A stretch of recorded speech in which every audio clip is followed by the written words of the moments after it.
jadi tukang foto. Selamat pagi Bapak dan Ibu. Yang terhormat Kepala SMK Negeri 1 Purwokerto, Bapak Dr. Andes Witoto. Yang saya hormati Fasilitator Nasional Jurus BK Hebat, Bapak Joko Widodo. Yang saya hormati Bapak Ibu Guru SMK Negeri 1 Purwokerto yang semoga berbahagia. Pertama-tama marilah kita panjatkan puji syukur kehadirat Allah Subhanahu wa Ta'ala karena atas limpahan karunia-Nya kita dapat berkumpul di kegiatan berbagi terapi baik di jurus BK Hebat sekaligus workshop penyusunan proyek kolaborasi dalam rangka implementasi pembelajaran mendalam. Adapun susunan acara pada pagi hari ini adalah sebagai berikut. Pertama, pembukaan. Kedua, menyanyikan lagu Indonesia Raya. Ketiga, sambutan kepala sekolah. Keempat, sambutan fasilitator Bintek 7 jurus BK Hebat. Kelima, pemateri 1. Kedua, pemateri 2. Kedelapan, pemateri 3. Kesembilan, tanya jawab. Setelah itu break dan setelah break pukul 1 siang akan disampaikan workshop implementasi tingkat oleh kepala sekolah. Baik, tentu saja untuk mulai acara pada pagi hari ini, mari kita buka dengan membaca basmalah bersama-sama.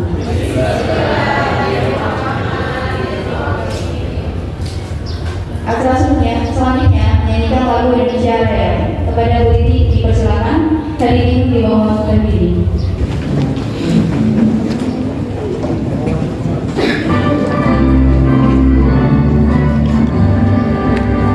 Indonesia tanah airku, tanah tumpah darahku. Di sanalah aku berdiri, jadi pandu ibuku. Indonesia kebangsaanku, bangsa dan tanah airku. Marilah kita berseru, Indonesia bersatu. Hiduplah tanahku, hiduplah negeriku, bangsaku, rakyatku semuanya.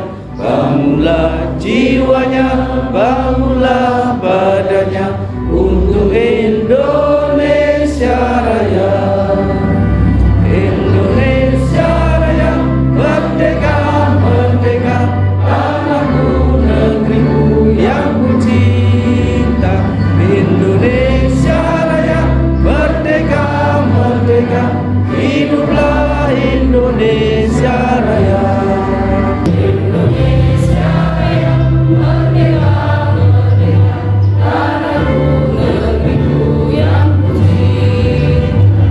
Indonesia Raya, merdeka, merdeka, hiduplah Indonesia Raya.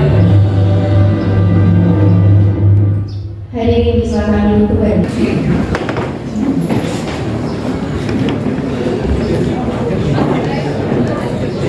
Acara selanjutnya adalah sambutan kepala sekolah kepada Bapak Dr. Andes Witoto. Disilakan.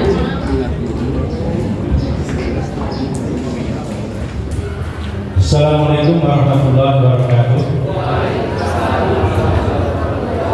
Alhamdulillahirrahmanirrahim. Wassalatu wassalamu ala asyrofil anbiya'i wal mursalin wa ala alihi wa sahbihi ajma'in. Yang terhormat beliau Pak Joko Widodo selaku Fasil Nasional untuk BK. Beliau dari SMA Negeri 1 pakai 1 berapa? SMA Negeri 1 Batak Bola Kemalang. Ada bola Kemalang. Bapak Ibu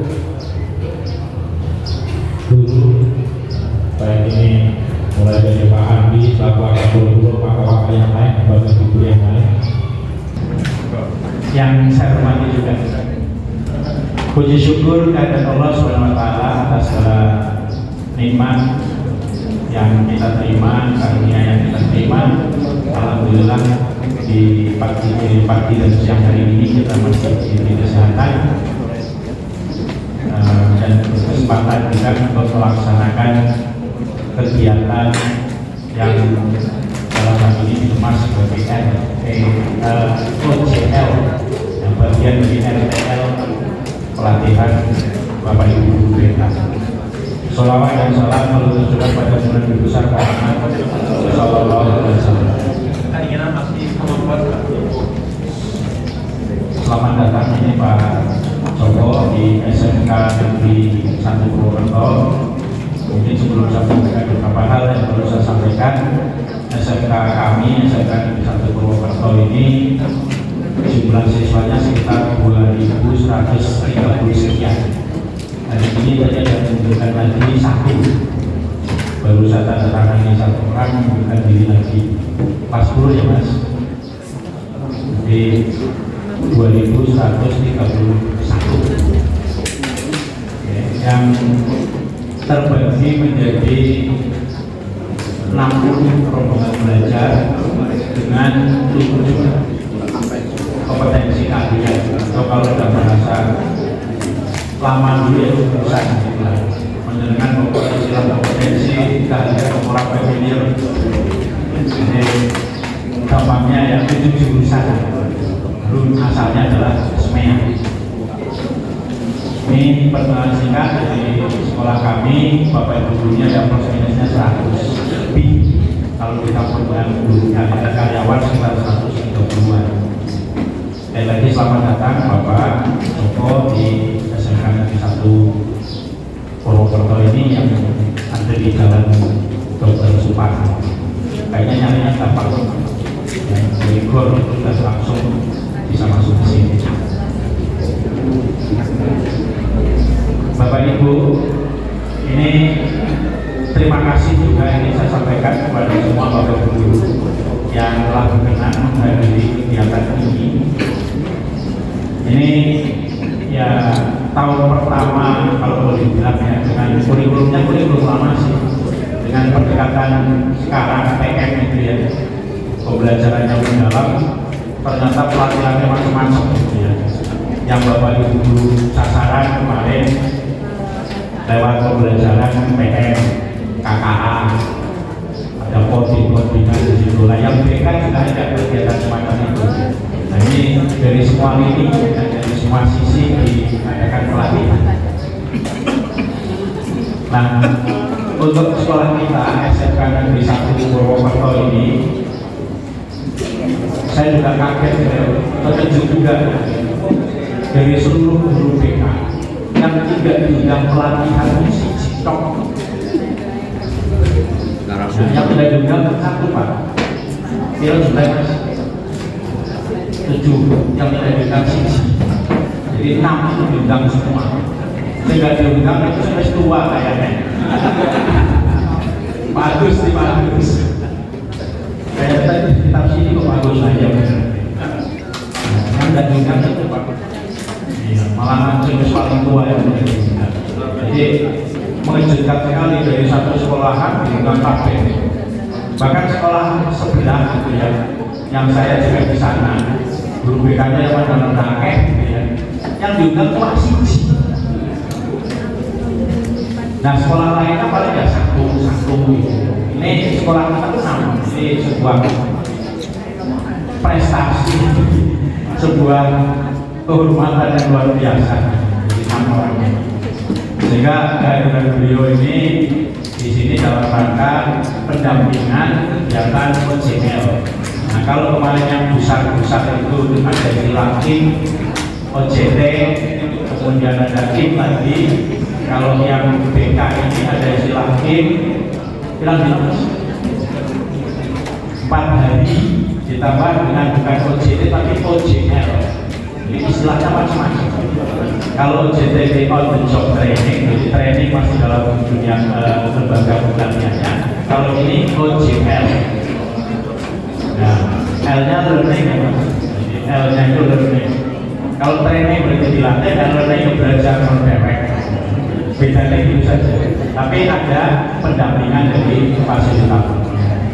Dan Bapak Ibu ketahui, tidak semua Bapak Ibu guru peserta BK itu semuanya didampingi pasukan datang itu juga. Yang lainnya itu pakai daring ya Mas, pakai Zoom. Nah, kita tidak, kita didatangi langsung.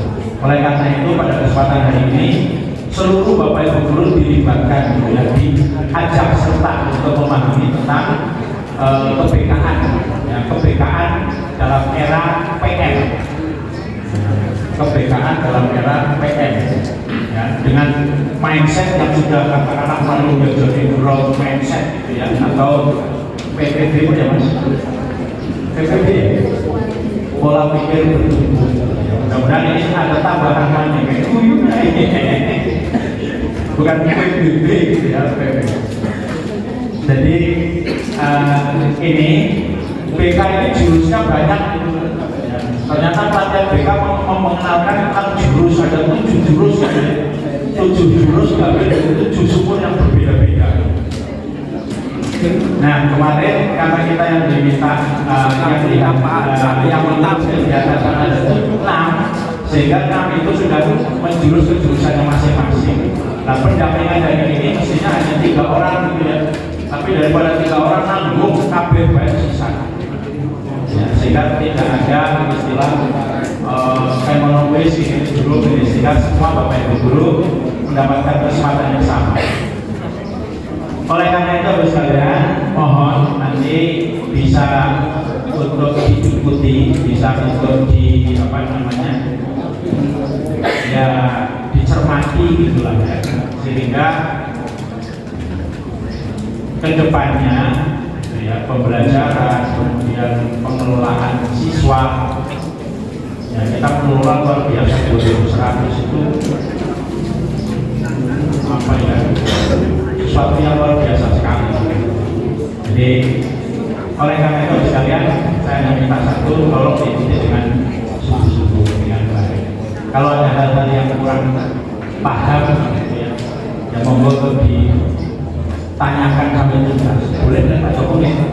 Bertanya boleh nggak? Sana biar diperfoto. Itu yang 6, yang 3 silahkan diperfoto gitu lah. Sampai mentok mundur tekan tembok aku langsung jawab. Nah, saya jawab berarti boleh ditemani. Jadi tadi sumur ke-7, sumur ke-8. Demikian sekalian yang saya sampaikan, dan mohon maaf bahwa ini tidak semuanya hadir karena ada yang punya tugas lain, ada yang lagi ke Semarang dalam kegiatan SBI, sekolah berintegritas, ada yang sedang ikut Zoom persiapan untuk penguatan PN, ada yang sedang MGMP. Jadi Bapak Ibu guru beberapa ini mungkin pada kesempatan hari ini tidak hadir, mohon ketidakhadirannya bukan menjadi hal yang apa namanya mengurangi kehormatan kegiatan orang. Bapak Ibu yang hadir, saya ucapkan terima kasih. Mudah-mudahan sekali lagi semua langkah kita menjadi amal kebaikan, amal soleh kita semuanya. Dan Bapak Ibu juga dari Allah. Saya kira itu. Yang lain-lain nanti siang.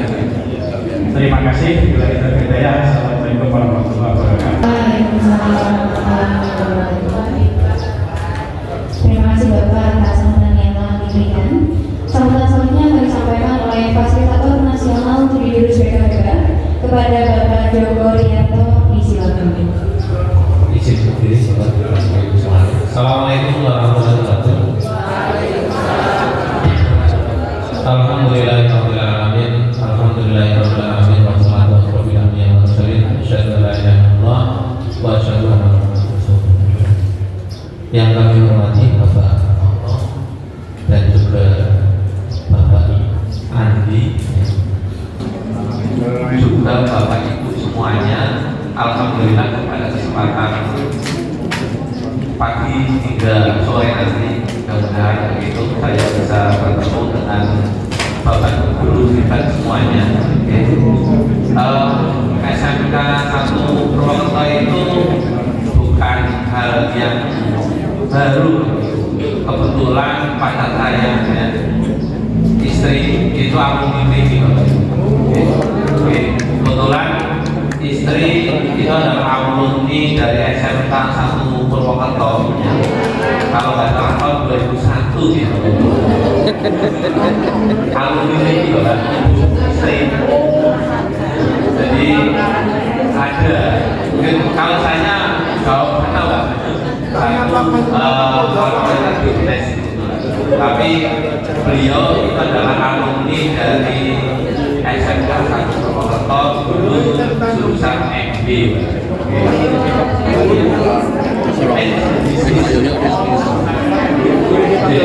Sekarang MB nopo Oke, nah saat ini sudah jadi guru dan dosen di Setia Putra Bangsa dan STM dan mungkin barangkali salah satu alumni di sini dan alhamdulillah beliau integritas untuk belajar dan mengamalkan ilmunya di bidang akuntansi. Kebetulan di sini kemudian alumni begitu. Itu kemudian juga alhamdulillah juga ketemu dengan saudara Pak Herman kebetulan Pak Bidaya. Bapak Ibu, berkaitan dengan implementasi dari Pasga ini, kebetulan alhamdulillah dari SMK 1 Purwokerto dikirim 6 orang yang nantinya tentunya akan mengimplementasikan terutama untuk penguatan guru kelas, utamanya juga di guru wali.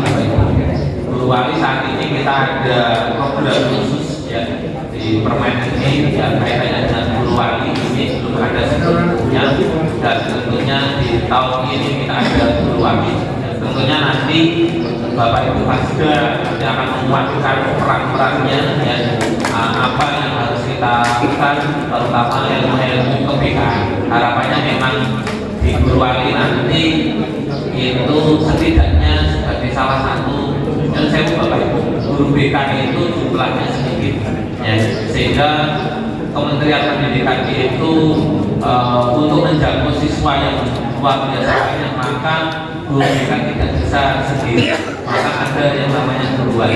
Nah, guru wali ini tentunya perlu ada keilmuan ya untuk kesana dalam pengelolaan siswa. Makanya ada nanti jurus kelola ya potensi, ada kelola emosi, ada bangun resiliensi dan sebagainya. Salah satu bekal yang bisa kita gunakan untuk nanti kita sebagai guru, walaupun yang saya Bapak Ibu pasti juga sudah sangat paham, tapi setidaknya nanti dari proses kegiatan berbagai praktek ini memberikan dampak yang positif untuk Bapak Ibu dan nanti untuk menambah pengetahuan untuk implementasi dari guru wali dan lain sebagainya.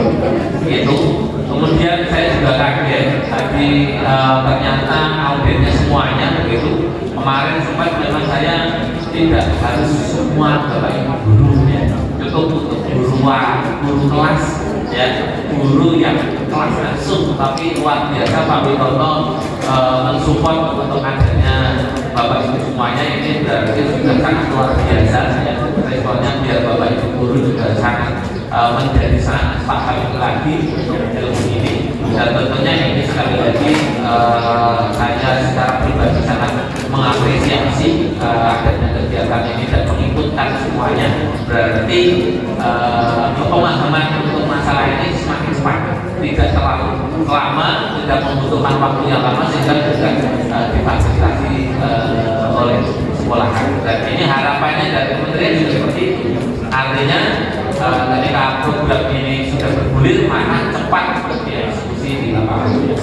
Itu mungkin barangkali karena waktunya sudah siang dan kita butuh waktu yang cukup panjang, saya cukupkan. Terima kasih sekali lagi pada Pak Witono dan juga Bapak Ibu semuanya yang telah hadir untuk kegiatan implementasi kegiatan praktik baik dari jurus BK di Bandung. Assalamualaikum warahmatullahi wabarakatuh.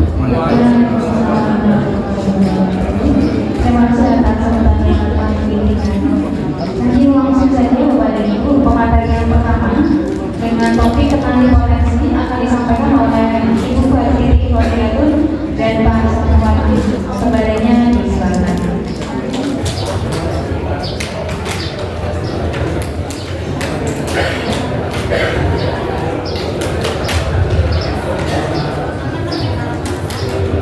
Assalamualaikum warahmatullahi wabarakatuh. Mohon maaf Bapak Ibu, hanya kita waktunya sebentar. Dengan kemarin hasil dari kami melakukan silat di Solo selama 4 hari, saya akan mencoba mengimplementasikan atau memberikan praktik baik tentang 7 jurus BK yang saya akan sampaikan. Untuk jurus pertama yaitu kenali potensi. Tujuannya yaitu untuk membantu guru mengenali kemampuan, minat, kepribadian, serta kecenderungan yang dimilikinya agar dapat mengarahkan diri secara tepat dalam pendidikan, karir maupun kehidupan pribadi. Mungkin sebagai juga sudah tahu potensi dirinya anak-anak seperti apa. Yang pada ada anak yang hanya dalam pembelajarannya dan ada yang ikut, ada yang sendiri, tapi saat ditanya itu bisa.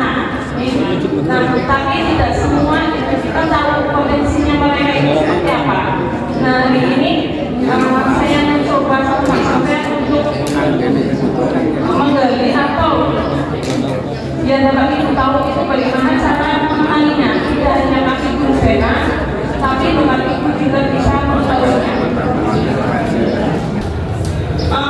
Di sini contoh ada beberapa hewan, ya. Di sini ada monyet, penguin, gajah, dan ikan dan lainnya. Misal ini sebuah kelas, nih, Bapak Ibu kita kan tidak tahu mereka memiliki potensi apa saja. Tidak mungkin kita langsung, ayo silakan lomba terbang. Sedangkan di situ ada ikan, ada gajah dan lain-lain, itu kan tidak bisa. Jadi kita harus tahu bagaimana kita mengelompokkan anak-anak yang memiliki potensi sama atau gaya belajarnya sama. Karena dalam penyampaian memang tidak mesti anak apa yang kita sampaikan dia jelas, atau ada yang hanya cuma mendengarkan sambil dia tidur bisa masuk. Nah, dari ini nanti kita tahu bagaimana cara menggali potensinya, dia gaya belajarnya seperti apa, mereka memiliki kecerdasan dan jenisnya seperti apa. Nah, untuk kecerdasan majemuk, nanti untuk pasukan bisa menjelaskan sedikit tentang kecerdasan majemuk. Nanti bisa mulai dengan saya bagaimana mengenali gaya belajar siswa. Kepada pasukan, silakan.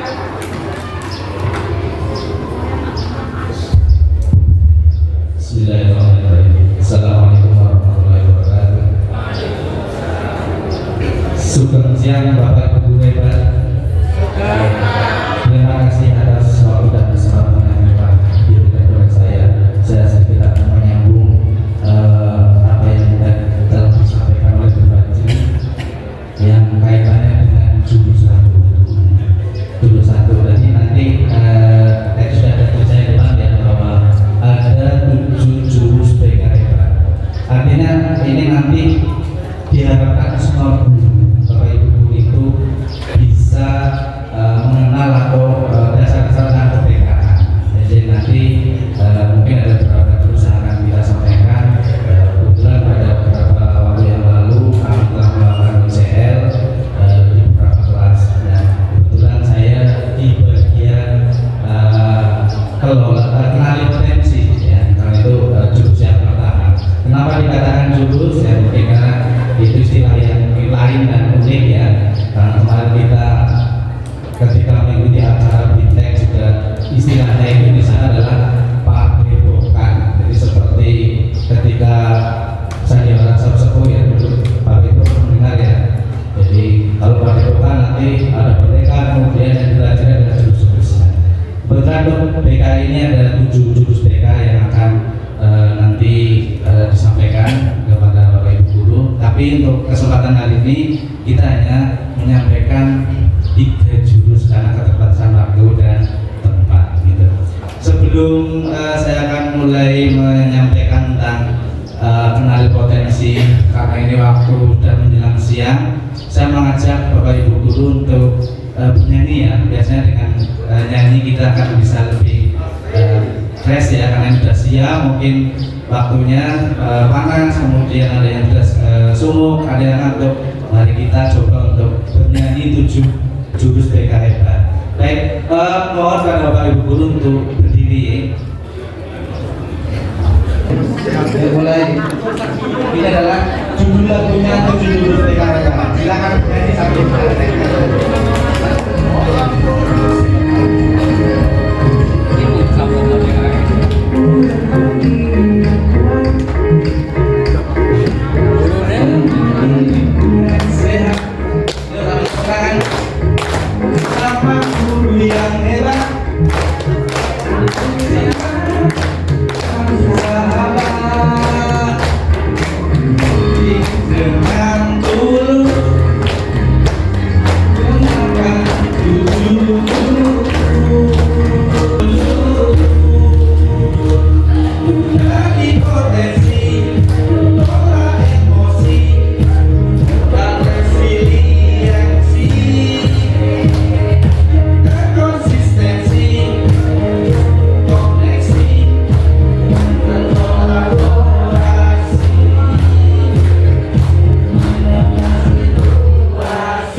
Baik Bapak Ibu, silakan melanjutkan. Jurus yang pertama ini adalah kenali potensi. Jadi setiap siswa ya, itu memiliki potensi yang seperti apa yang disampaikan oleh teori multiple intelligence ya, yang di tokohnya adalah Howard Gardner ya. Jadi menurut Gardner itu bahwa manusia tidak hanya cerdas dalam satu hal saja, tapi memiliki 9 jenis kecerdasan. Yang ini sebenarnya kecerdasan ini disampaikan Gardner itu ada 9 jenis ya. Bagaimana cara mengungkapkan kemampuan atau kecerdasan siswa yang bermacam-macam? Nah, kemarin ketika saya melakukan UJL di kelas 10 MPLB 1 itu karena jumlahnya banyak dan beberapa waktu lalu itu mungkin setahun 2 tahun yang lalu sekolah pernah melaksanakan apa yang dimakan dengan ABM, asesmen bakat minat, tapi 2 tahun ini terus kemudian tidak dilaksanakan kembali. Nah, padahal hal tersebut sangatlah penting sekali, terutama untuk sebagai data awal ketika kita akan mengetahui potensi siswa yang dimana itu bermanfaat baik untuk guru mereka maupun guru yang lain mengenali potensi si A, si B, si C, dan kita bisa membimbing untuk arahkan dengan depan. Nah, setelah tidak adanya ABM itu, maka ini kita laksanakan kemarin dengan menggunakan jenis aplikasi tes sederhana ya, melalui akun link akupintar.id. Nanti Bapak Ibu bisa mencoba sendiri. Bahkan mungkin ada Bapak Ibu yang selama ini belum paham atau belum tahu apa sih potensi atau kemampuan yang saya miliki. Kalau saya pernah mencoba itu ketika dengan aplikasi seperti ini, saya cenderung kok pas ya dengan kecerdasan atau kemampuan kaitannya dengan musikal. Makanya tadi saya buka dengan kita bernyanyi bersama dengan lagu 77 saya. Nah, saya ketika di UUN itu hasilnya adalah kecerdasan musikal. Nah, terus kemudian kemarin kita coba untuk aplikasikan kepada siswa, ternyata hasilnya lebih mendekati kecenderungan ya. Mungkin kalau pakai aplikasi yang ABM itu lebih akurat karena main itu langsung dari Kemendikbud dulu ya Mas ya, dari Kemendikbud. Nah sekarang karena sudah tidak ada, maka kita siasati dengan tes menggunakan tes kemampuan yang ada di akupintar.id. Mungkin nanti Bapak Ibu bisa coba membuka di akupintar.id untuk mencoba tes kemampuan ya. Nah dari hasil yang kemarin kita ungkap ada beberapa kecerdasan atau kemampuan. Yang pertama itu tentang cerdas visual spasial. Ya ini yang kemarin nggak semuanya yang dominan itu lebih pada interpersonal dan intrapersonal paling banyak. Dan beberapa kemampuan numerik atau logika paham. Untuk siswa yang memiliki cerdas spasial itu biasanya siswa itu memiliki kemampuan membaca dan menulis. Jadi perlu dikenal. Oh ternyata si A itu hasilnya adalah cerdas visual spasial. Kemudian pandai menyusun teka-teki. Kemudian yang untuk cerdas verbal linguistik kemarin ada juga, siswa itu kecenderungan mudah mengingat informasi tertulis dan lisan. Kemudian berdebat atau memberikan pidato persuasif. Jadi kalau ada siswa yang kecenderungan memiliki cerdas verbal linguistik, siswa itu ada kemampuan berdebat atau memberikan pidato persuasif. Kemudian mampu menjelaskan sesuatu dengan baik. Kemudian ada juga yang cerdas interpersonal. Pada hasil cerdas interpersonal, siswa itu mampu berkomunikasi secara verbal dengan baik. Kemudian terampil dalam komunikasi nonverbal, melihat situasi dan perspektif yang berbeda. Kemudian cenderung mencipta hubungan positif dengan orang lain yang cerdas interpersonal yang seperti itu ya. Kemudian ada juga yang siswa berkemampuan cerdas intrapersonal. Tadi interpersonal, tadi intra ya. Inter dan intra ya. Kalau inter lebih keluar ya, tapi kalau intra adalah ke dalam. Nah, pada kecerdasan intrapersonal ini siswa itu biasanya mampu menganalisis kekuatan dan kelemahan sendiri dengan baik. Kemudian menikmati ketika menganalisis teori dan ide dan paham dasar motivasi perasaannya sendiri yang intrapersonal. Kemudian ada cerdas kinestetik. Pada cerdas kinestetik ini biasanya siswa itu terampil dalam menari dan olahraga atau kaitan dengan gerakan ya. Cerdas kinestetik. Berikutnya yaitu menikmati membuat sesuatu dengan tangannya, ingat dengan melakukan daripada mendengar atau melihat yang tipe kecerdasan kinestetik.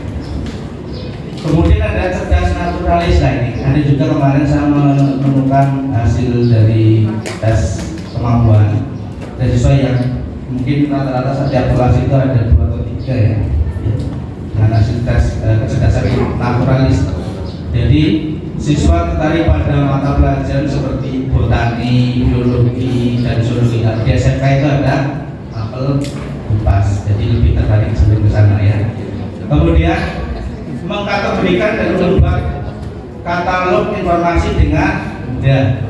Jadi berikutnya itu nikmati berkemah, berkebun, hiking, dan menjelajah alam bebas. Biasanya ini siswa yang seperti ini lebih cenderung mengikuti ekskul lalu di sana namanya ya PPA, yoga, rimba gitu. Biasanya senang sekali, atau yang suka ikut camping ya, terus kemudian yang suka jalan-jalan, hiking dan lain-lainnya. Nah, berikutnya ada hasil yang kemarin juga ada di beberapa kelas itu ada yang lebih banyak di logis matematis atau matematis, terutama di akuntansi. Dan saya menemukan lumayan ya, banyak ya. Jadi logis matematis ini siswa memiliki keterampilan memecahkan masalah yang sangat baik, kemudian senang memikirkan ide-ide abstrak seperti melakukan eksperimen ilmiah, dapat memecahkan perhitungan yang rumit. Kemudian yang berikutnya adalah cerdas musikal. Dari kemarin yang saya coba untuk melakukan tes ini, ada juga siswa yang memiliki kemampuan cerdas musikal. Dalam hal ini siswa itu biasanya peka terhadap musik, nada, dan ritme. Kemudian suka mencipta lagu. Jadi biasanya kalau ibu yang suka mencipta lagu itu cenderung untuk memiliki kecerdasan musikal. Mampu menghargai dan menikmati berbagai jenis musik. Itu beberapa hasil yang kemarin saya lakukan treatment untuk mencoba tes kemampuan. Ada 9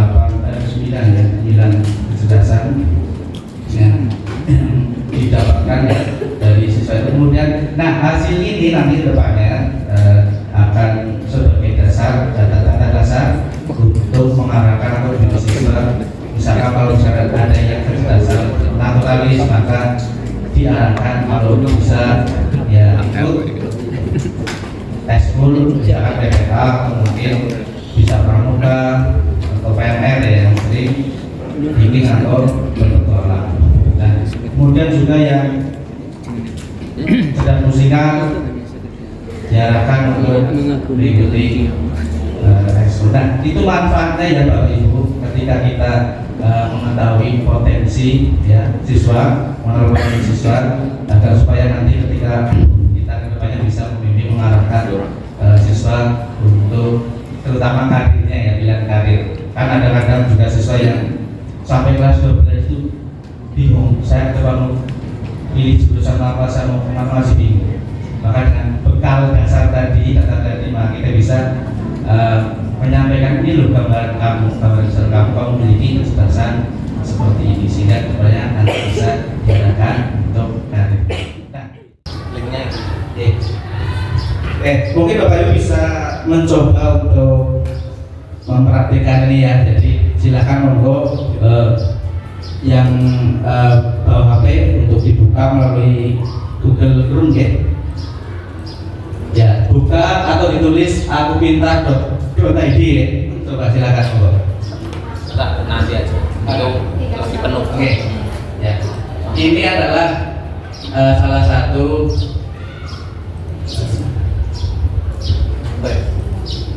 ya. Ya, karena ini adalah ya berkredit ya ini ya gamenya, maka nanti Bapak Ibu bisa mempraktekkan di rumah ya. Silakan ketik akupintar.id, nanti pilih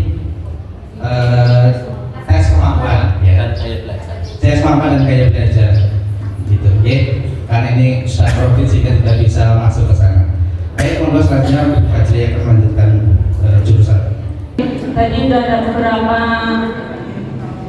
macam, ada 9. Kebetulan kami atau saya kemarin juga ada 3 kelas menyampaikan itu justru banyakkan anak mendapatkan tes kecerdasan majemuk di intrapersonal dan intra sama interpersonal, tapi juga ada yang dinaturalis dan yang lainnya. Dan di sini saya akan menceritakan beberapa sedikit tentang gaya belajar. Nanti untuk melakukan tesnya mungkin sama dengan yang untuk tes kemampuan kecerdasan majemuk, ya.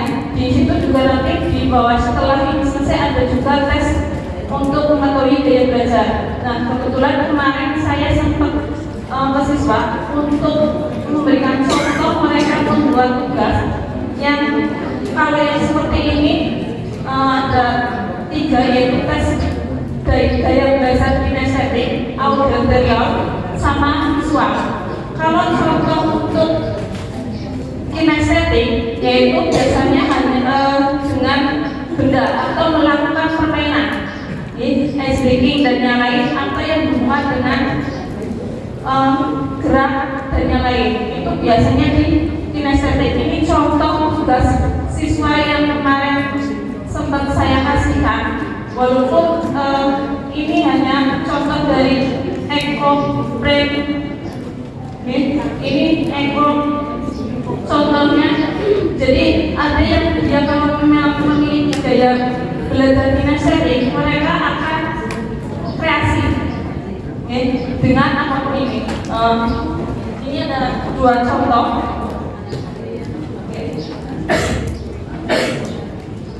Ini ada 2 contoh. Ini ekoprim untuk terapi BK. Jadi dia hanya mencari 7 benda yang menurutnya itu sama dengan kehidupannya. Ada yang dia kreatif membuat seperti ini dengan tempelan sesungguhnya bendanya atau hanya dengan gambar. Nah, itu contoh yang kinestetik. Kalau yang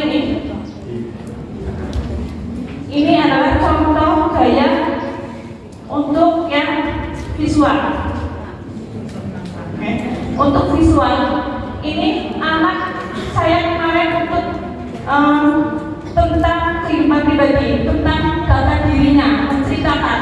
Kalau anak yang kreatif memiliki gaya belajar visual, berarti dia akan menggambar seperti ini. Dia akan lebih paham atau lebih mudah dengan menggambar yang berwarna-warni. Nah, seperti ini juga sama. Nah, selanjutnya itu gaya belajar auditory, ya. Itu hanya untuk mendengar. Biasanya ada anak yang tadi saya sudah bilang gaya belajarnya mungkin mendengarkan musik atau apapun itu, dia lebih bisa masuk ketimbang menulis, membaca dan yang lain.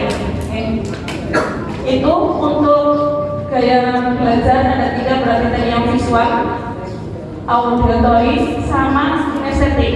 Jadi nanti mungkin Bapak Ibu ada yang tugasnya tulisannya berwarna-warni, ya itu memang gaya belajarnya anak itu seperti itu. Ada yang memang membuat sketsa cuma gambaran sedikit, yang mudah, ya itu memang gaya belajarnya. Jadi jangan disalahkan kalau anak hanya kasarnya mencoret-coret warna-warni, disalahkan ya itu berbeda. Itu karena gaya belajarnya dia seperti itu. Itu untuk gaya belajar. 3 penjelasan tentang potensi. Sebagai penutup, potensi bukanlah apa yang sudah kamu capai, tetapi apa yang bisa kamu capai jika kamu berusaha. Karena potensinya itu karena kita juga tidak tahu.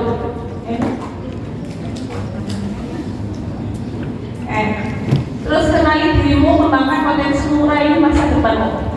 Tapi saya mungkin sering mendengar sama ibu, anak ini kok sering mengikuti ekstra, tapi buku pembelajaran malas, kurang. Nah, kita juga kurang memahami mereka memang bakatnya di mana. Jangan selalu menyalahkan anak yang sibuk di luar atau dengan prestasi di luar seperti olahraga dan yang lain, tapi di dalamnya tidak. Lah itu berarti juga harus tahu, karena ada yang mengikuti lomba sampai nasional tapi kita memberikan nilai sedikit.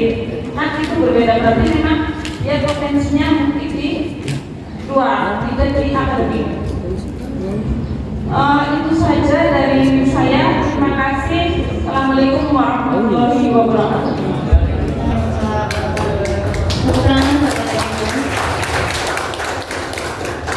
Terima kasih Bu Fadri dan Mas Johan untuk materi yang pertama. Materi yang kedua temanya adalah kelola emosi, akan disampaikan oleh Pak Ratsongko Momitantri. Kepadanya disilakan.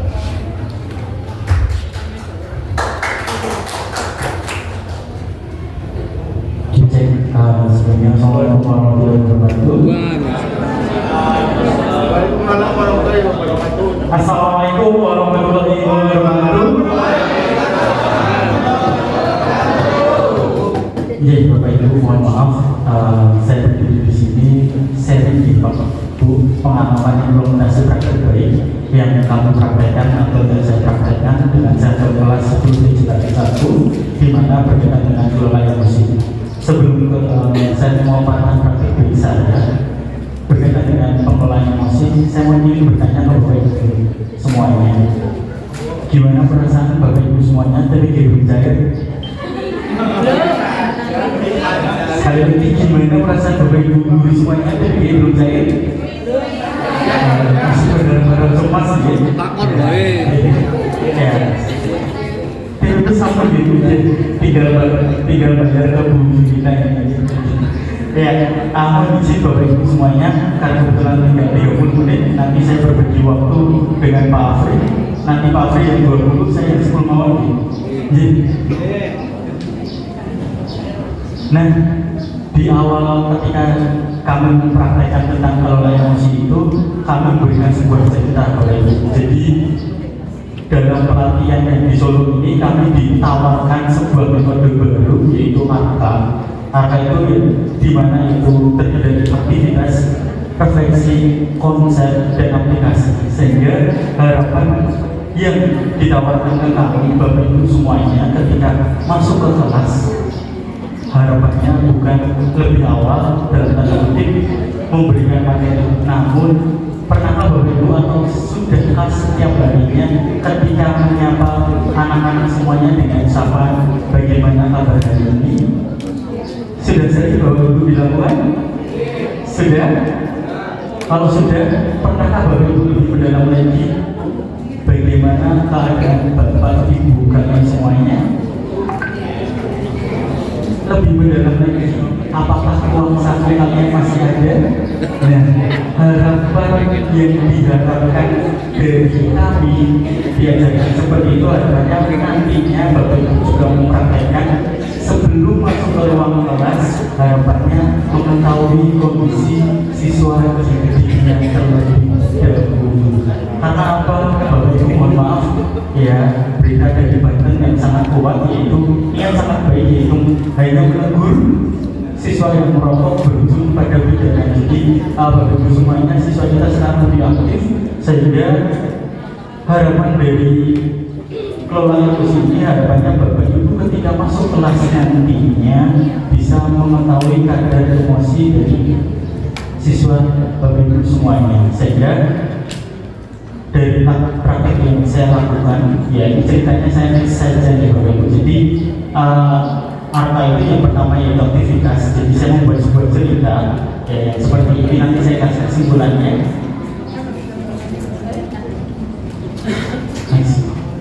Tidak tolong ya.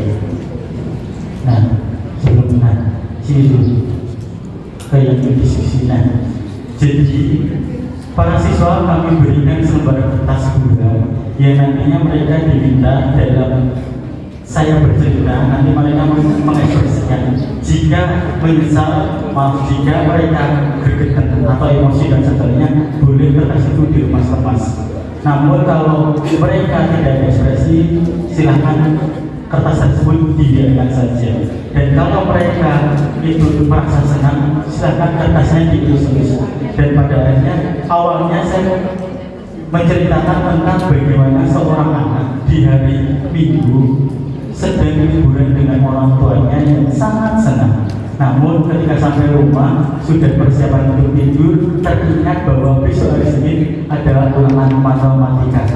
Mohon maaf, bukan mendikotomi mapel nih Bapak Ibu, karena kebetulan 10 DJKT 1 kemarin hasil dari kenali potensi dan kemampuan belajar atau kemampuan kecerdasan majmuknya hanya 3 siswa yang memiliki kecerdasan logika matematika, sehingga saya menggunakan pertemuan ini sebagai agar matematika itu menjadi momok bagi 10 DJKT 1, ya, dimana ketika sudah pulang dari rumah ternyata ada ulangan matematika di hari Senin, dan posisi yang pertamanya ingin segera tidur akhirnya moodnya berubah. Anaknya terpaksa belajar dan sampainya tiduran dan dibangunkan oleh orang tuanya. Ketika dibangunkan orang tuanya posisi sudah 6:30 sampai sekolah terlambat. Nah, ketika sampai sekolah terlambat dalam posisi azan dulu gitu. Mohon izin saya lanjut terlebih dahulu, di mana sampai sekolah bannya bocor dan posisi anak tersebut terlambat. Dan kebetulan karena kita sudah berantakan, ternyata ada kebijakan keterlambatan karena kita sudah berantakan.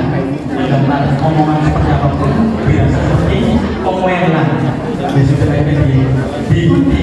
Namun waktu sudah selesai dunia, anak tersebut kembali ke kelas. Sebenarnya ada lagi ya. Jadi kita selesaikan aja dulu.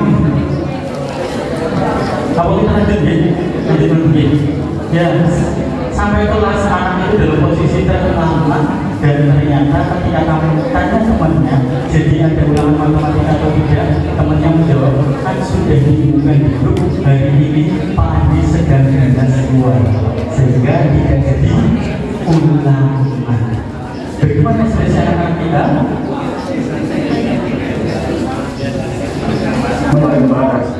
Karena tadi itu kan caranya ulangan, terus pas berangkat sekolah tiba-tiba nggak jadi ulangan, jadinya sia-sia, mending buat main game waktunya.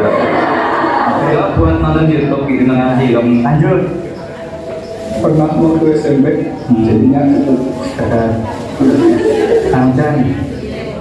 Kan udah belajar sampai mati-matian, sampai terlambat, terus tiba-tiba motornya gembes gitu loh. Pas datang ke sana, temennya bilang gak jadi ulangan. Ya udah, kalau saya lompat kesini Pak. Kesel langsung malas papal di papal laksonin. Oh, malas papal laksonin ya. Maksudnya karena papalnya ya. Oke, boleh kasih. Jadi itu tadi ekspresi emosi dan negatif dari anak-anak. Tapi ternyata setelah saya tanya kepada 3 anak yang memiliki kecerdasan logika matematika, ternyata responnya berbeda. Dalam situasi itu, maksudnya kayak tidak merasakannya secara langsung loh, itu cuma cerita. Kalau secara langsung mungkin bakal ada emosinya, tapi kan ini cerita. Oke, lanjut. Karena saya tidak peduli. Tadi ekspresi dari anak sebenarnya panjang, saya cari videonya belum ketemu. Jadi pada intinya tersebut menyampaikan saya tidak peduli karena yang belajar itu tugas saya sebagai siswa, dan 3 anak tersebut yang memiliki kecerdasan logika matematika. Dan setelah itu saya mencoba memberikan kuesioner terhadap bagaimana anak mengenal emosionalnya, yang saya buat seperti ini ya. Jadi nanti bisa memetakan dari bagaimana perkembangan emosi dari siswa dari 10 DJKT 1. Saya dapat hasil seperti ini. Jadi referensi dari angkat yang saya buat itu yang terjadi ini Bapak Ibu yang kita yang di depan, sehingga bisa didapat data seperti ini. Anak-anak kita di 10 DJKT 1 di mana ketika berbicara berkaitan dengan self-awareness, iya.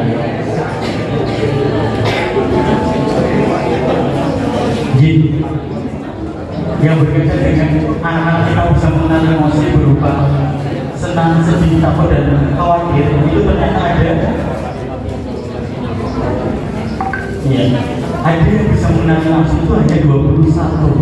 Jadi mungkin Bapak Ibu semuanya ke depan bisa memastikan ketika masuk kelas itu benar-benar anak-anak kita bisa mengenal emosi atau tidak. Yang kedua, ini yang ingin kami mengarahkan, bagaimana siswa itu bisa menenangkan. Akhirnya yang bisa mengenali nafsu itu hanya 21. Jadi mungkin Bapak Ibu semuanya ke depan bisa memastikan ketika masuk kelas itu benar-benar anak-anak kita bisa mengenal nafsu atau tidak. Yang kedua, ini yang ingin kami mengarahkan, bagaimana siswa itu bisa menenangkan dirinya atau tidak ketika sedang dalam keadaan marah, takut, malah khawatir.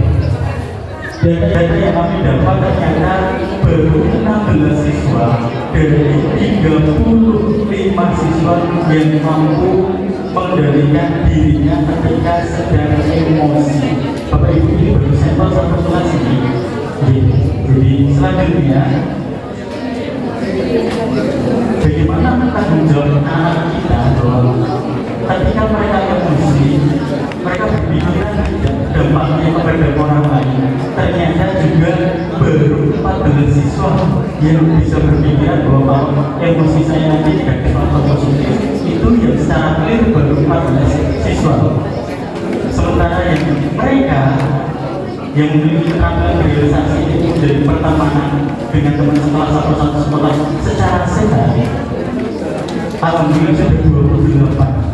Jadi mereka masih bisa saling mengenal siswa satu antara lainnya. Begitu juga dengan hubungan sosialnya, memberikan satu dan bisa belajar selaras dengan keluar dan sebagainya yang berlaku. Itu juga ada 28 siswa.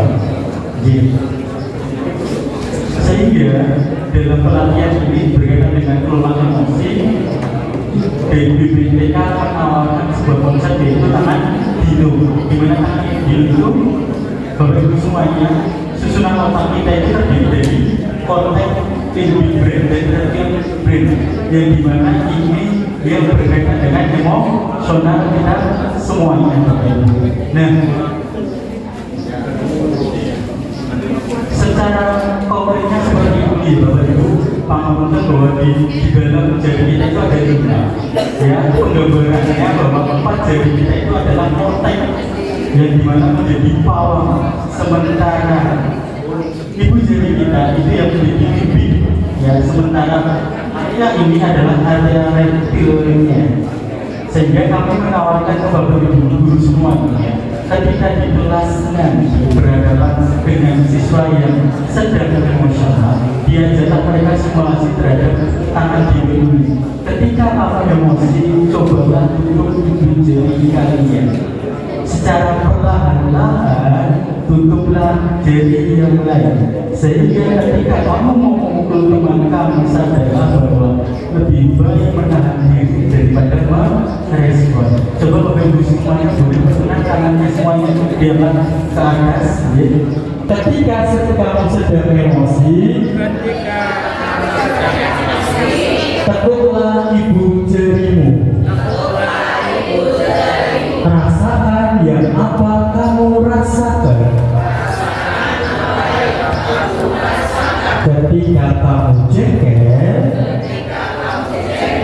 jarimu turunkan satu persatu. Setelah semua turun, lihatlah, menahan itu lebih baik daripada merespon. Oke, tepuk tangan buat kita semuanya, sebelum semuanya. Jadi tadi pengembangan tangan itu harapan dari materi ini adalah mengajarkan ke anak ketika sedang emosi jangan langsung memberikan respon, tapi diberi jeda sehingga anak bisa cerdas memberikan responnya. Demikian dari saya. Wassalamualaikum warahmatullahi wabarakatuh.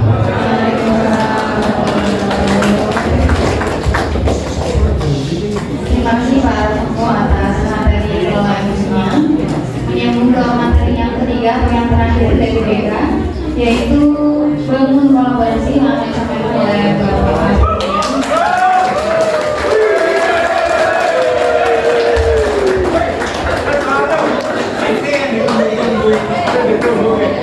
Oke.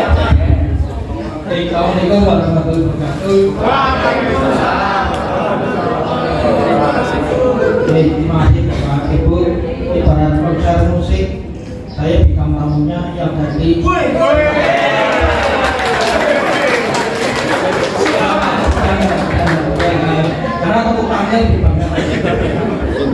Ada yang baru itu. Nyanyi. Gimana? Kenalan Bu. Baik Bapak Ibu, untuk yang terakhir dari saya, studi khususnya adalah bangun kolaborasi ya Bapak Ibu. Bapak Ibu, dalam layanan BKI itu ada yang namanya kolaborasi. Nah, kolaborasi itu apa sih sebenarnya? Nah, kolaborasi itu yang pertama adalah esensi, fungsi, tujuan, dan manfaat dari kolaborasi. Jadi dalam layanan BKA, fungsi dan tujuan layanan kolaborasi itu adalah supaya permasalahan akademik itu bisa terselesaikan dengan tuntas. Jadi tidak ada permasalahan yang tertinggal. Kemudian yang kedua itu mengidentifikasi permasalahan murid.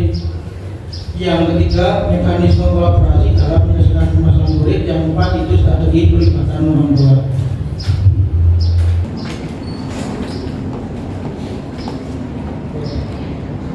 Untuk dari saya gitu, jadi IPK itu satu masalah, satu panggilan kolaboratif. Jadi setiap ada satu permasalahan peserta didik atau murid, berarti itu merupakan satu panggilan kolaboratif bagi kita semua.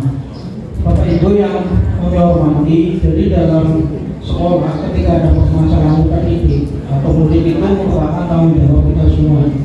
Jadi kolaborasi itu tidak hanya melibatkan kami dengan antar guru BK yang ada di ruangan BK, tapi juga melibatkan ada wali kelas, ada guru wali sekarang, kemudian ada WAKB, ada kepala sekolah. Bahkan kolaborasi itu bisa dilaksanakan dengan pihak luar itu seperti itu. Kemudian yang berikutnya, mengapa kolaborasi itu penting? Karena kolaborasi itu mendukung perubahan sistemik yang memastikan kesetaraan dan guru. Jadi layanan kolaborasi dilaksanakan itu tanpa adanya pembeda. Jadi semua murid itu mendapatkan hak dan kesetaraan yang sama dalam layanan bimbingan konsul di sekolah. Yang kedua, dengan adanya kolaborasi yang efektif dengan Burma, guru wali dan BPK dapat mengintegrasi dan sumber daya dan kalian masing-masing pemangku kepentingan sehingga dapat mendukung perkembangan murid yang bagus. Jadi seperti ini Bapak Ibu. Ketika ada siswa yang bermasalah, kira-kira dalam menyelesaikan itu bisa jalan sendiri-sendiri atau tidak? Misalkan contoh ada siswa yang sering tidak berangkat sekolah, kira-kira bisa diselesaikan oleh guru BK sendiri atau wanita sendiri atau tidak? Kira-kira bisa nggak? Ya, jadi sebenarnya ya mungkin bisa, tapi hasilnya nggak akan maksimal. Permasalahannya tidak akan tuntas karena fungsi dari kolaborasi itu di poin yang kedua itu, dengan adanya kolaborasi akan ada masukan-masukan. Jadi misal contoh saya guru BK dengan misalkan ini ada siswa yang sering tidak berangkat sekolah. Dari saya hasil pengamatan identifikasinya seperti ini. Dari Bu Lili juga punya analisis dan identifikasi sendiri. Nah, dari dua tersebut itu akan dijadikan satu, kemudian disimpulkan permasalahannya itu apa, kemudian penanganannya masuk ke apa. Itu seperti itu.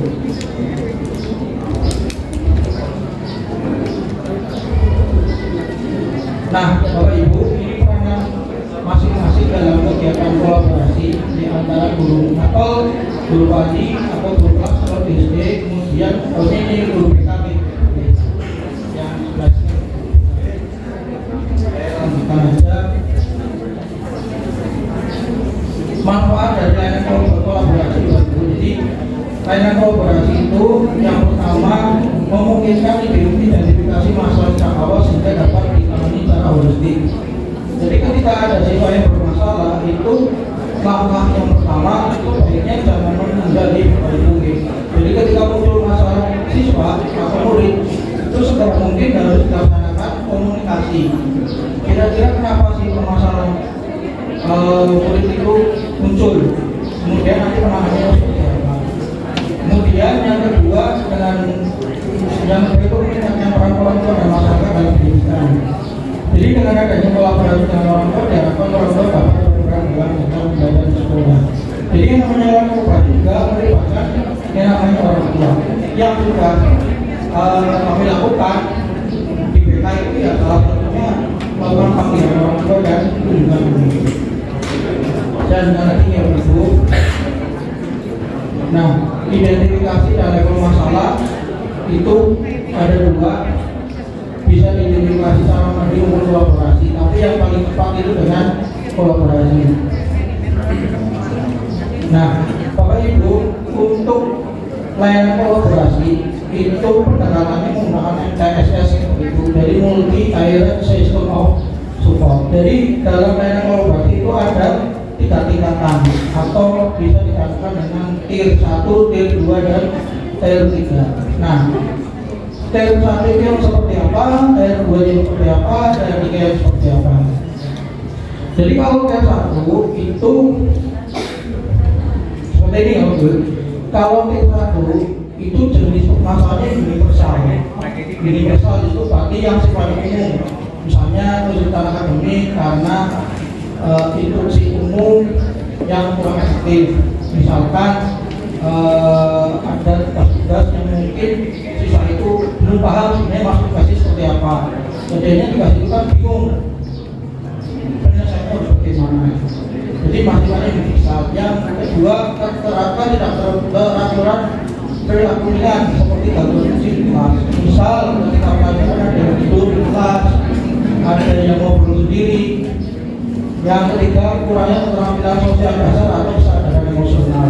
Nah, biasanya yang sering muncul di kelas 1 itu biasanya anak itu baper gitu, ya baper kadang-kadang ada 3 orang atau 5 orang sedang duduk berkumpul sedang ngobrol, tiba-tiba ada 1 orang siswa lewat, tiba-tiba yang tadi dan ngobrol diem, hanya yang satu jadi baper. Nah, ini kan karena kurangnya keterampilan sosial dasar atau kesadaran emosional.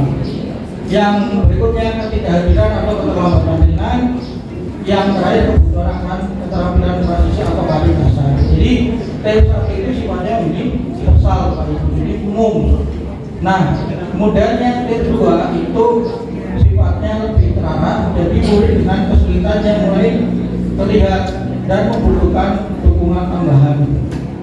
Jadi tier 2 itu kategorinya seperti apa? Yang pertama, murid yang tidak merespon intervensi tier 1. Jadi tier 1 itu setelah murid berjalan seperti itu kan akan dilaksanakan konseling atau kolaborasi. Nah, hasil dari itu murid tidak ada respon.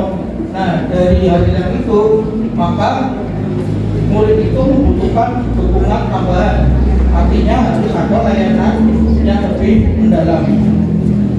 Nah, yang kedua itu perilaku mengganggu yang berulang seperti pelanggaran aturan kelas atau bolos. Nah, biasanya ketika ada murid yang mungkin sudah terlambat atau itu sudah kita panggil ya, orang tuanya sudah kita panggil, sudah dipanggil juga oleh berkelar, tapi hal itu masih berulang terus. Nah, ini masuk ke tier 2. Jadi butuh yang namanya layanan yang lebih mendalam. Yang ketiga, prestasi akademik menurun meskipun sudah ada dukungan dasar. Nah, ini juga merupakan butuh dan terarah dukungan dasar ini apa? Misal siswa itu prestasi akademiknya turun, ternyata dalam pembelajaran mungkin tidak punya buku, tidak punya buku catatan atau begitu apa. Dan itu sudah diberikan dukungan dasar dengan dibantu dengan adanya buku dan sebagainya. Tapi prestasi akademiknya tetap turun. Nah, ini harus ada yang namanya layanan yang lebih terarah atau lebih mendalam. Yang keempat, kecemasan sosial atau kesulitan berinteraksi dengan teman sebaya. Biasanya yang ini itu karena bullying, karena bullying itu siswa itu punya rasa cemas yang berlebihan sehingga merasa takut ketika bertemu dengan orang. Yang terakhir, ketidakmampuan mengelola stres atau konflik secara produktif. Nah, biasanya siswa yang seperti ini itu yang dalam tanda kutip yang sering kita temui yang sering pergi dari rumah. Biasanya siswa yang pergi dari rumah biasanya konflik dengan orang tua. Nah, ketika ada konflik dengan orang tua itu tidak mampu sebagai fasilitator di rumah, akhirnya siswa itu stres, kemudian bisa lari dari itu untuk tier 2 itu. Kemudian untuk tier 3, nah ini kalau udah tier 3 itu berarti lebih intensif, berarti kolaborasi ini tidak bisa hanya dilakukan antara guru BK dengan wali kelas atau guru wali, tapi sudah melibatkan psikolog atau psikiater. Karena kalau tier 3 ini lebih arahnya ke gangguan mental. Saya lanjutkan Bapak Ibu.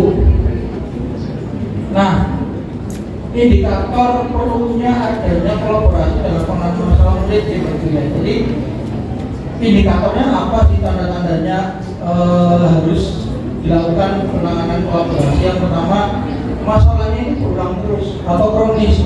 Jadi sudah dipanggil oleh wali kelas, tapi masih diulangi lagi seperti itu terus. Sudah dipanggil oleh guru BK, tapi masih seperti itu terus. Nah, ini perlu adanya kolaborasi. Dari kolaborasi itu diharapkan ada identifikasi masalah yang jelas, kemudian ditentukan penanganannya seperti apa. Kemudian yang kedua, masalahnya itu mempengaruhi banyak area kehidupan murid. Jadi yang dimaksud dengan mempengaruhi banyak area kehidupan murid itu seperti ini Pak Ibu.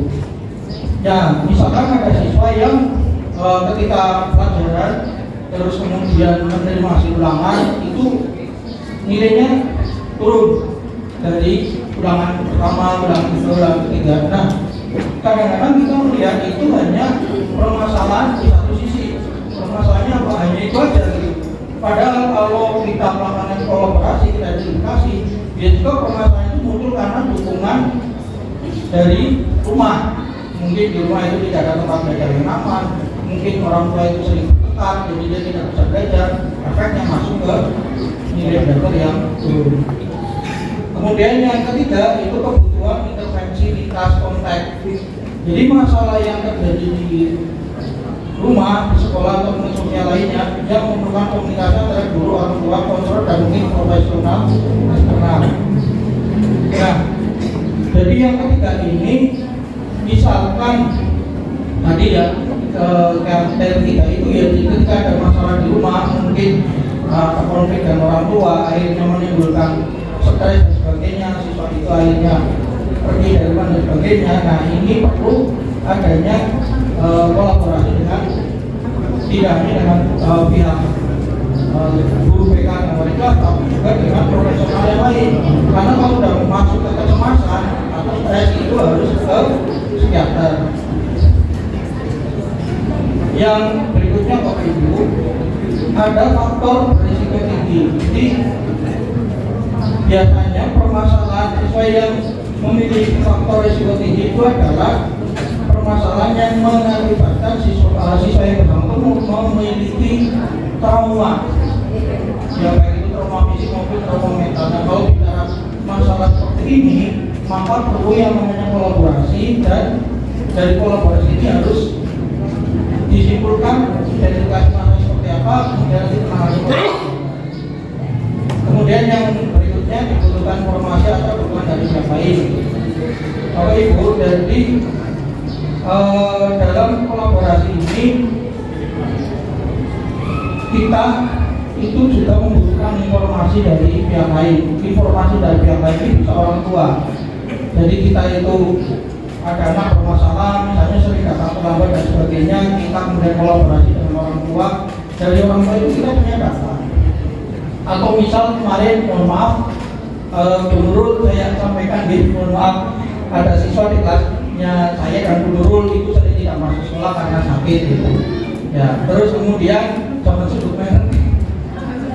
Ya, nah itu kemudian kami berdua itu panggil orang tua, kemudian visit, dan dari hasil itu dapat dari data ternyata anak yang bersangkutan itu punya sakit ini, tapi dia itu tidak pernah mau menghindari faktor penyebab sakitnya apa gitu. Nah, itu seperti itu. Oke, Bapak Ibu, ini daftar indikator masalah yang perlu diselesaikan dengan kolaborasi. dengan pihak-pihak terkait. Jadi masalahnya itu berulang atau kronis, masalahnya berdampak pada beberapa aspek kehidupan murid, masalahnya terjadi di berbagai konteks, ya jadi bisa di rumah dan di sekolah, kemudian adanya faktor risiko tinggi seperti trauma, kekerasan atau kesehatan mental serius. Yang terakhir diperlukan informasi dari guru, orang tua atau pihak lain untuk memahami masalah. Oke Bapak Ibu, ini mekanisme kolaborasi ini Bapak Ibu. Jadi mekanisme kolaborasi atau urutan dalam melakukan kolaborasi menurut MTSS itu yang pertama dilakukan identifikasi. Jadi identifikasi ini dilakukan oleh guru, ya guru BK atau wali kelas atau guru wali, kemudian juga orang tua. Nah, dari data-data yang diperoleh itu kemudian diidentifikasi kira-kira apa sih yang menyebabkan permasalahan pada murid itu muncul. Nah, kemudian setelah ada identifikasi dilakukan diskusi awal. Nah, kemudian dari hasil identifikasi masalah itu dilaksanakan yang namanya konferensi kasus ya Bapak Ibu. Konferensi kasus itu melibatkan guru BK, kemudian ada guru wali atau wali kelas untuk menentukan dari data yang sudah terkumpul dan identifikasi itu permasalahan kita itu masuknya di mana, tier 1, tier 2 atau tier 3, karena hasilnya itu akan menentukan level intervensinya. Saya lanjutkan lagi ya Bapak Ibu. Nah, ini masalah-masalah yang muncul kalau tier 1, tier 2 seperti apa. Saya lanjutkan lagi ke Bapak Ibu karena waktunya sudah lebih dari 30 menit. Oke, saya lanjutkan lagi. Ini tujuan pelibatan orang tua Bapak Ibu. Nah, ini strategi pelibatan orang tua berbasis MTSS pada tier 1, tier 2, tier 3. Jadi tier 1 itu berarti orang tua yang memberikan informasi dan harapannya terkait dengan perilakunya itu dari siswa itu seperti apa.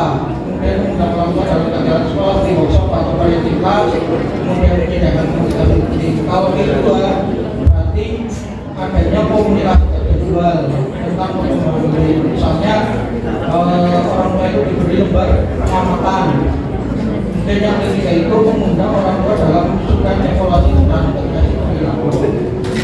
Dalam juga begitu, terima kasih. Saya kira itu Bapak Ibu yang sudah kami sampaikan. Mohon maaf apabila ada penjelasan dari kami yang kurang jelas. Assalamualaikum warahmatullahi wabarakatuh.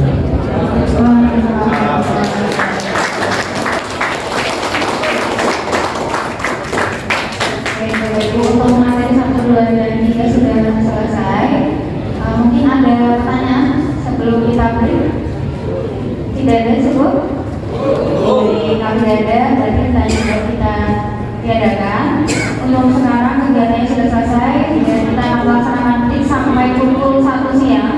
Nanti setelah pukul 1 kembali ke workshop karena pematerinya langsung dari kepala sekolah, yaitu Bapak Dr.